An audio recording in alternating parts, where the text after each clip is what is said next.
On y est. L'ouverture. C'est le moment de la découverte du monde dans lequel on se trouve.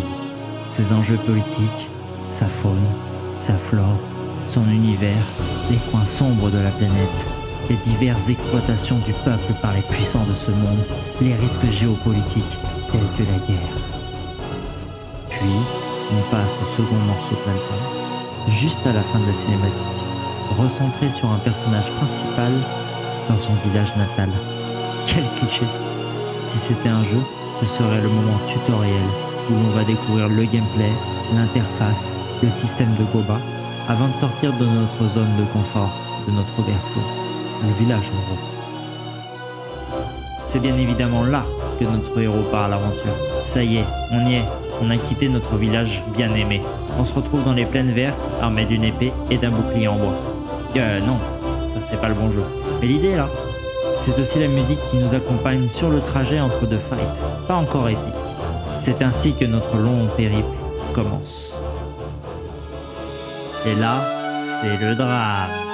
Notre héros, qui était prêt à découvrir le monde, voire de le changer, se retrouve perdu au milieu de nulle part, un désert esselé.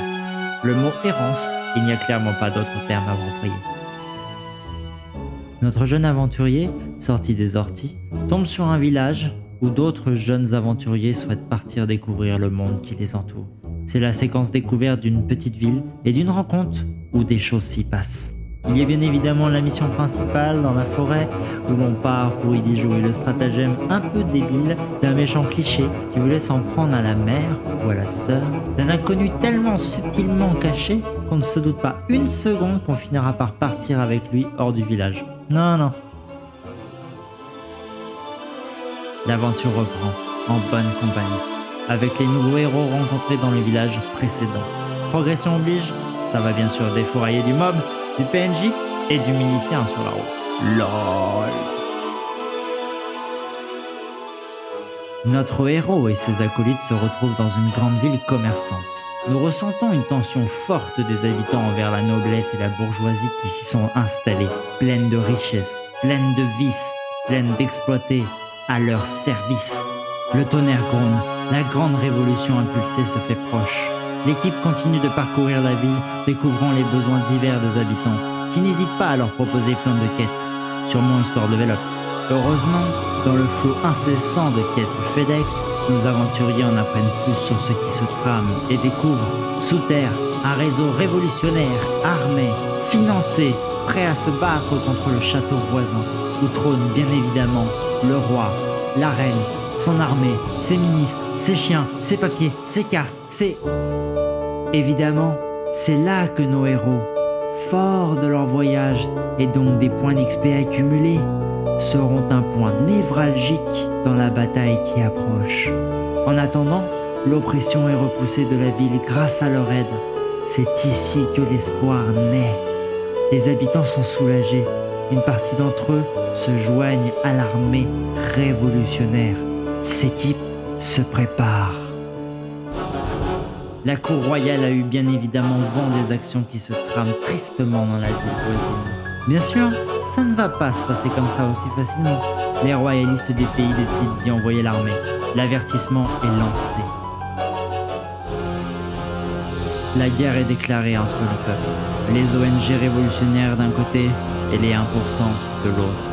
C'est le moment du discours solennel ici nommé l'exorde solennel devant les futurs morts au combat. Mais ça, faut pas le dire.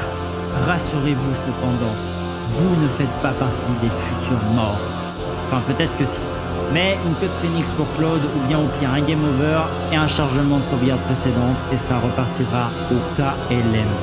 Après, si vous avez oublié de sauvegarder puis abandonner le jeu en le sortant définitivement de la console pour le ranger soigneusement dans la cave, moi, j'y peux rien. Bon, je ne m'adresse désormais plus qu'à ceux qui n'ont pas encore rage quit. Après l'interminable discours du chef des armes, de l'autoproclamé chef révolutionnaire, la bataille est engagée. Ce champ de bataille qui vous servira de spot à farming de pex. Vous up vos skills en y dépensant vos SP dans des arbres de spé. Évidemment, l'armée en face est bien plus conséquente que la vôtre. Mais vous êtes quand même le héros. Mais enfin, ça reste cela dit vraiment tendu. C'est pas pour rien que c'est une menace oppressante. Level up! Bon, y a pas grand chose à en dire en vrai. C'est la victoire. D'ailleurs, qu'importe le camp que vous avez choisi, tant que vous êtes du bon côté. Vous avez remporté la victoire. Voici vos récompenses. Des Gilles, ces magnifiques escarpins en peau et plumes de trotteur des plaines, ce magnifique objet gris à revendre auprès d'un vendeur qui n'a pas l'air de sentir l'arnaque alors que ça fait plus de 50 ans maintenant que des aventuriers de tout pays lui vendent ces trucs pourris.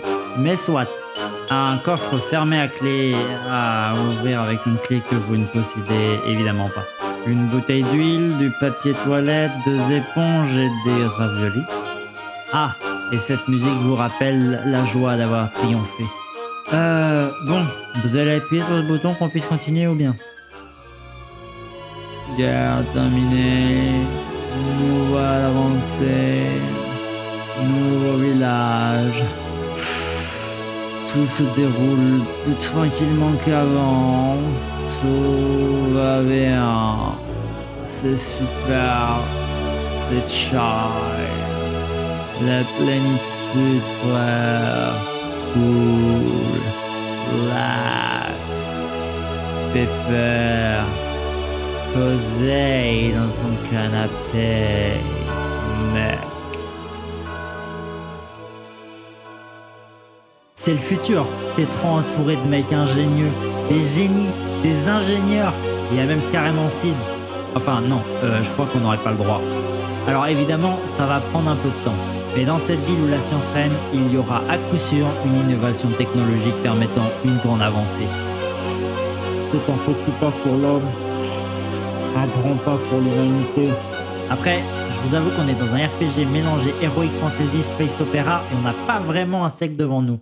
Donc la découverte sera plus que grandiose. On va passer des premiers avions déjà maîtrisés, d'une fusée en développement, la Falcon Heavy, et ouais, direct au grand vaisseau de voyage intersidéral, et ça en quelques années tout au plus, pour que nos héros puissent continuer l'aventure. Sinon on va jamais pouvoir finir cette histoire, ce jeu. Nos conquérants de l'univers sont à bord du vaisseau, et ils grimpent, s'éloignant inexorablement de la gravité de leur planète natale. Adieu nos berceaux, adieu nos parents, adieu notre peuple.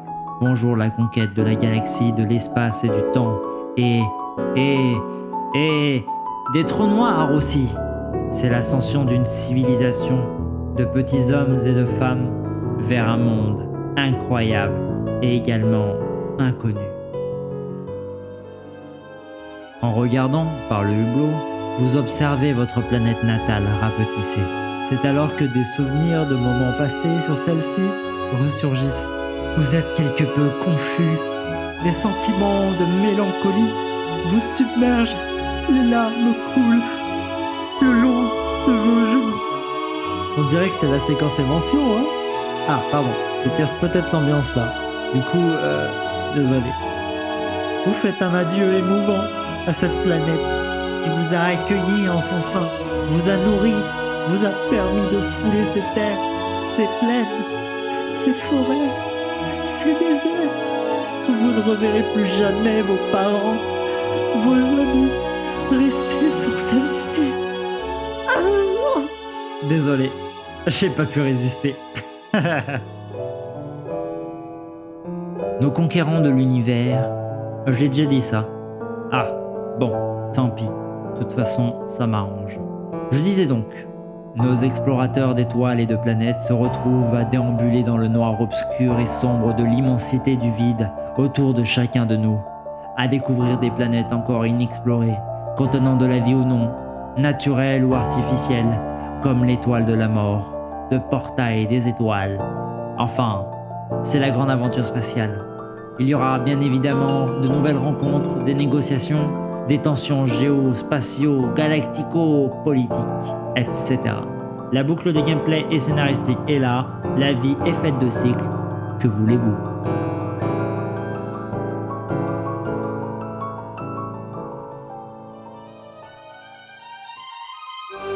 Oui, messieurs, on se rapproche doucement du final. D'ailleurs, c'est la fin, l'ultime Odyssée. Plus qu'un point central à visiter, Une simple singularité dans le noir, plus noir que l'espace lui-même, plus distordu que le temps lui seul, le trou noir. C'est ici que l'imagination va prendre une grande place, une grande masse, devrais-je dire, à tel point que les derniers écrans de jeu seront texturés de façon psychédélique et que le boss final, lui, ne ressemblera finalement plus à grand-chose non plus, de par ses inspirations bien évidemment tirées de divinités polythéistes, nordiques, celtes, hindous, shinto. Rien de tel qu'une bonne grosse cutscene des familles pour terminer le jeu avec un joli point d'orgue.